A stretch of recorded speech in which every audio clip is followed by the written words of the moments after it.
யோசுவா அதிகாரம் 2. இஸ்ரவேலர் யோர்தானை கடத்தல். யோசுவா அதிகாலையில் விழித்தெழுந்தார். அவரும் இஸ்ரவேல் மக்கள் அனைவரும் சித்திமில் இருந்து புறப்பட்டு யோர்தான் வந்தடைந்தனர். அதை கடக்கும் முன் அங்கேயே தங்கினர்.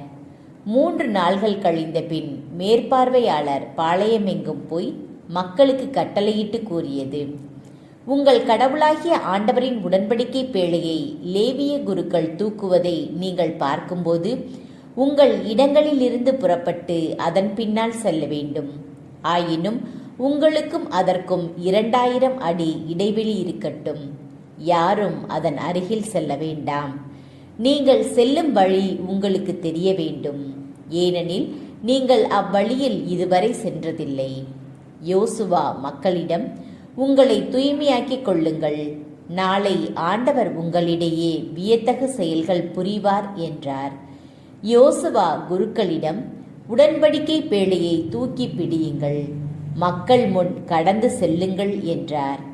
அவ்வாறே அவர்களும் உடன்படிக்கை பேழையை தூக்கி கொண்டு மக்கள் முன் சென்றனர். ஆண்டவர் யோசுவாவிடம், இன்று இஸ்ரவேலர் அனைவரின் பார்வையில் உன்னை உயர்த்த தொடங்குகிறேன். அதனால் நான் மோசேயுடன் இருந்தது போல் உன்னோடும் இருப்பேன் என்று அவர்கள் அறிந்து கொள்வார்கள். உடன்படிக்கை பேழையை தூக்கி வரும் குருக்கள் யோர்தான் ஆற்றங்கரைக்கு வந்தவுடன் அங்கேயே நிற்குமாறு அவர்களுக்கு கட்டளையிடு என்றார். யோசுவா இஸ்ரவேல் மக்களிடம், இங்கே வாருங்கள், உங்கள் கடவுளாகிய ஆண்டவரின் வார்த்தைகளை கேளுங்கள். வாழும் இறைவன் உங்களிடையே இருக்கின்றார் என்று இதனால் அறிவீர்கள். அவர் உங்கள் முன்னிலிருந்து கானானியர், இத்தியர், இவ்வியர், பெரிசியர், கிர்காசியர், எமோரியர், எபூசியர் ஆகியோரை விரட்டிவிடுவார்.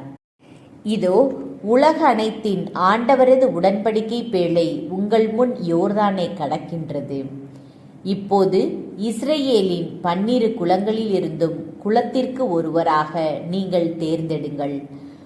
உலக அனைத்தின் ஆண்டவரது உடன்படிக்கை பேழையை தூக்கி செல்லும் குருக்களின் காலடிகள் யோர்தான் நீரில் பட்டவுடன் அத்தண்ணீர் பிரிந்து போகும்.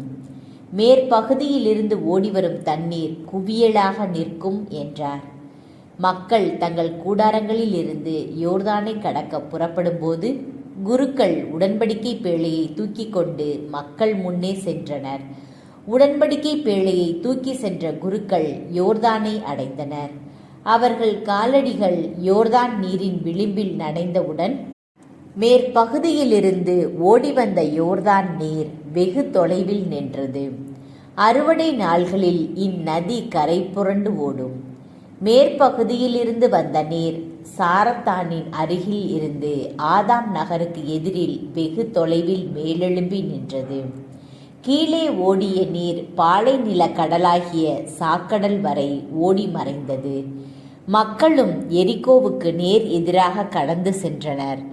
இஸ்ரவேலர் அனைவரும் கடந்து முடிக்கும் வரை ஆண்டவரது உடன்படிக்கை பேழையை தூக்கி சென்ற குருக்கள் யோர்தான் நடுவே வறண்ட தரையில் நின்றனர். எல்லா இஸ்ரவேல் மக்களும் அவ்வறண்ட தரை வழியாக நடந்தனர்.